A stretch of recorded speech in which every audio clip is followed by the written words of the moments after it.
Parce que les paysages, eux, du moins, je vais mieux avouer tout de ils étaient suite authentiques. que je continue à ne pas faire de plan littéraire. C'est comme ça que je suis devenue écrivain. Dans les yeux de Colette, un podcast de Puisay Tourisme. Bonjour et bienvenue dans notre nouvelle saison dans les yeux de Colette.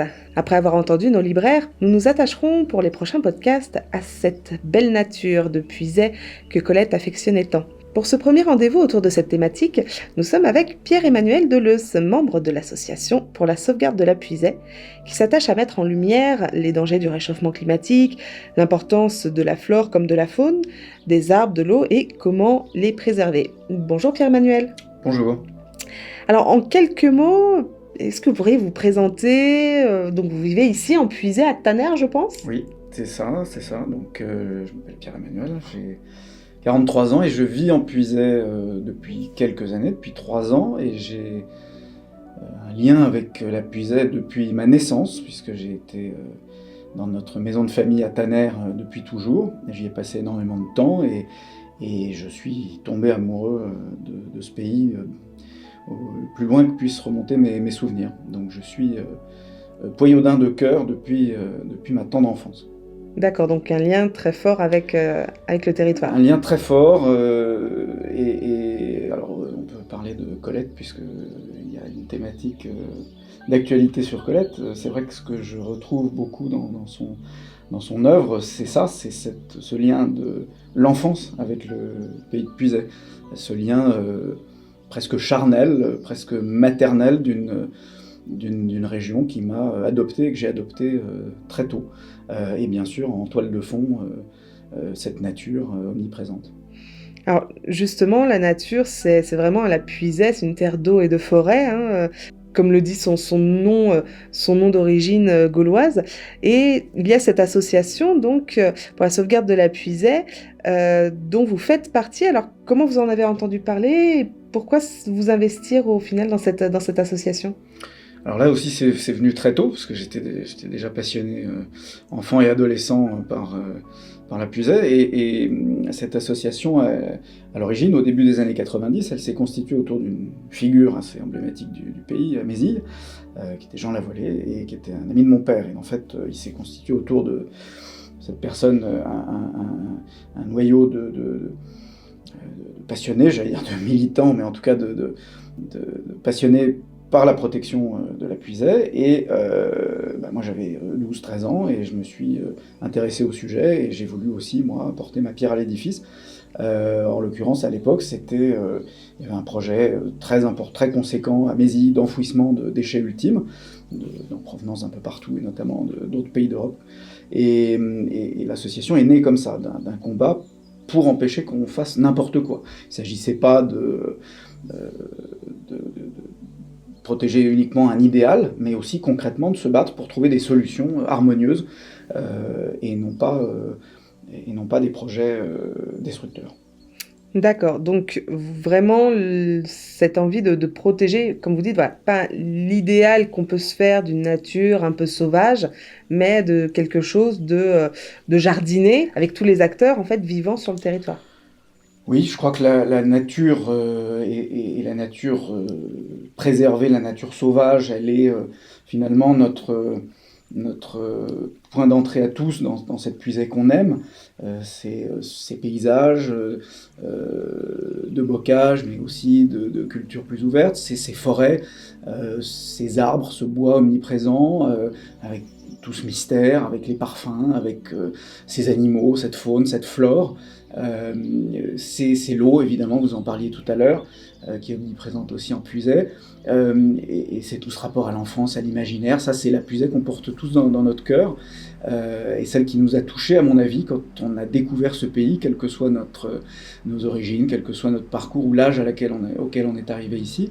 Mais je pense que ensuite, quand on vit ici, quand on s'intéresse à la réalité de la Puisay, effectivement, on voit que la Puisay avance, elle évolue, elle bouge, et il s'agit de composer au mieux entre tous ces acteurs, dans ce cadre extraordinaire auquel on est tous très attachés, et composer entre les acteurs, ça veut dire prendre conscience que cette Puisay, elle n'est pas figée, qu'elle avance, qu'elle est dans son époque, et notre préoccupation à l'association de la sauvegarde de la Puisay, c'est comment est-ce qu'on fait asseoir tout le monde autour de la table, comment est-ce que tout le monde dialogue pour que les activités de chacun, les idéaux de chacun puissent exister harmonieusement. Et donc ces paysages, cette nature, comment on peut à la fois la préserver, tout en lui permettant d'être le cadre harmonieux des activités de chacun.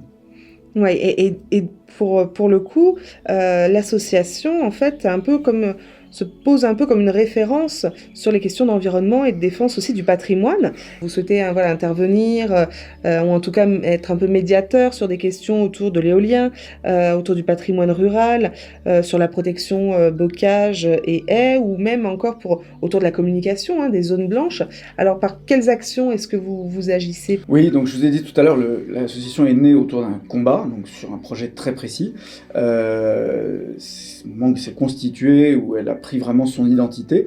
Il n'y a pas en permanence des menaces urgentes sur le pays, mais il y a en permanence des sujets à traiter, des sujets auxquels il faut réfléchir, sur lesquels on peut effectivement avancer, nous, des réflexions, des solutions, et là aussi essayer de monter des groupes de travail. Alors, on a plusieurs thématiques. Effectivement, vous avez parlé de l'éolien. Là, il ne s'agit pas pour nous de se positionner pour ou contre l'éolien, mais il s'agissait, au moment où on a été en pointe sur ce dossier-là, de comprendre comment l'éolien pouvait se développer, tel que les lois ont fixé ces objectifs, mais comment est-ce qu'on fait pour que ce développement soit harmonieux pour un territoire comme la Puisaye ? Est-ce qu'on est d'accord avec un développement, on va appeler anarchique, ou en tout cas où des petits groupes d'éoliennes naissent un peu partout, ou est-ce qu'on veut que tout ça soit réfléchi à l'échelle de la communauté de communes, à l'échelle du territoire, pour que tout le monde soit gagnant, et que, par exemple, on développe des parcs éoliens existants, plutôt que disséminer ça dans une campagne qui a d'autres atouts à mettre en avant. Alors l'éolien, la production d'énergie en général, on s'intéresse aussi à la production individuelle par l'eau, on s'intéresse aux panneaux solaires, comment est-ce qu'on peut éventuellement intégrer des projets s'ils apparaissent dans notre territoire, à la fois d'un point de vue technique mais aussi d'un point de vue paysager, puisque c'est toujours aussi une préoccupation pour nous. Cette puisaye dont on vante les mérites, notamment à travers le tourisme, il faut être capable de la protéger, puisque cet atout touristique, qui est aussi un atout économique, ça passe pas sans préservation du paysage. On a évidemment les arbres et la haie, on va dire, comme thématique de fond depuis des années. Là aussi, on touche à l'esthétique, on touche aux questions purement environnementales et presque techniques. Vous parliez du réchauffement climatique tout à l'heure, on parle de biodiversité, etc. Là aussi, comment est-ce qu'on peut faire vivre l'arbre et la haie dans un monde agricole qui a évolué, qui a des contraintes qu'il faut respecter, mais comment est-ce qu'on peut réintroduire cet arbre et ces haies dans ce monde agricole ? On a effectivement le patrimoine aussi, le patrimoine rural. Alors, parfois on parle de petit patrimoine, pour reprendre une expression de Jean-Marie Verne de la Fondation du patrimoine, il n'y a pas de petit patrimoine.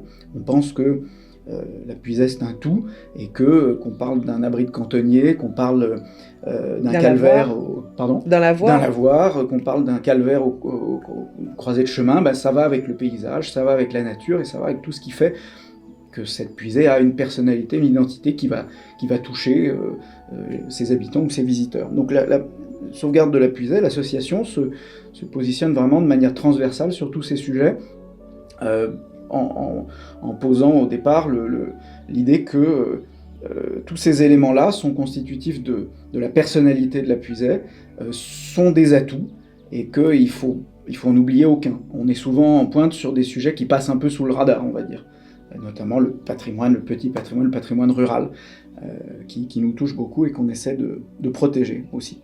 Et c'est vrai que cela amène une image de la Puisaye, un paysage qui est marqué, qui est connu, et une histoire de fait, et un paysage que Colette aimait beaucoup. C'était une grande amoureuse de la nature, à laquelle sa mère, Sido, l'a presque initiée.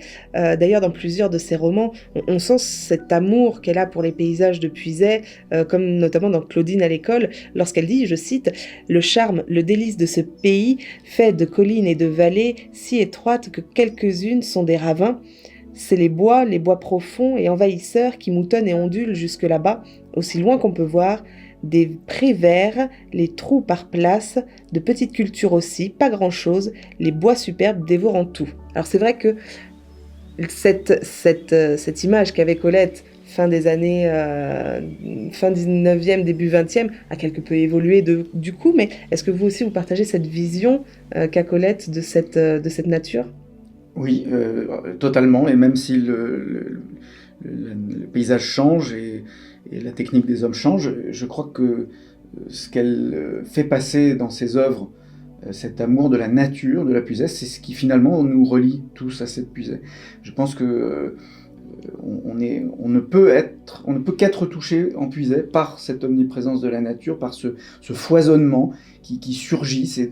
La puisaye, ça a toujours été décrit comme une terre pauvre, mais c'est une terre riche de nature. Et cette nature, Colette, qui vivait dans une époque qui n'était pas une époque pour les campagnes, une époque particulièrement riche, on sent toute cette richesse naturelle, toute cette gourmandise de Colette, on la sent dans le foisonnement de cette nature au printemps, dans la richesse de sa faune en automne, dans la richesse de ses parfums tout au long de l'année. Chaque saison en puisaye apporte son bouquet de senteurs, les champs à la moisson le soir, les fleurs au printemps, les odeurs de terre et d'eau mouillées en automne.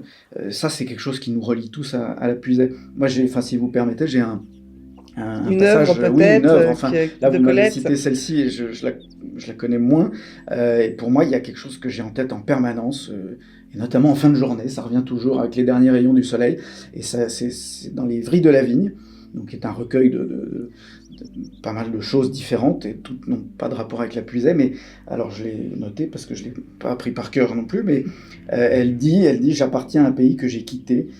Tu ne peux empêcher qu'à cette heure s'y épanouisse au soleil toute une chevelure embaumée de forêt. Rien ne peut empêcher qu'à cette heure l'herbe profonde y noie le pied des arbres d'un vert délicieux et apaisant dont mon âme a soif. » Et ce vert délicieux qui noie le pied des arbres, c'est pour moi, voilà, c'est la puisaye, et c'est Colette qui nous le fait vivre et qui le partage avec tout son talent et sa gourmandise. Et nous le partageons de la même façon. Merci beaucoup. Merci. Pierre-Emmanuel Deleusse, membre de l'association pour la sauvegarde de la puisaye, que l'on peut contacter via la page Facebook, certainement. Le plus simple, c'est la page Facebook. On envoie un message, on est en contact, on s'informe sur l'actu de l'association et on peut même adhérer. C'est le but d'une association, de rassembler autant de passionnés que possible.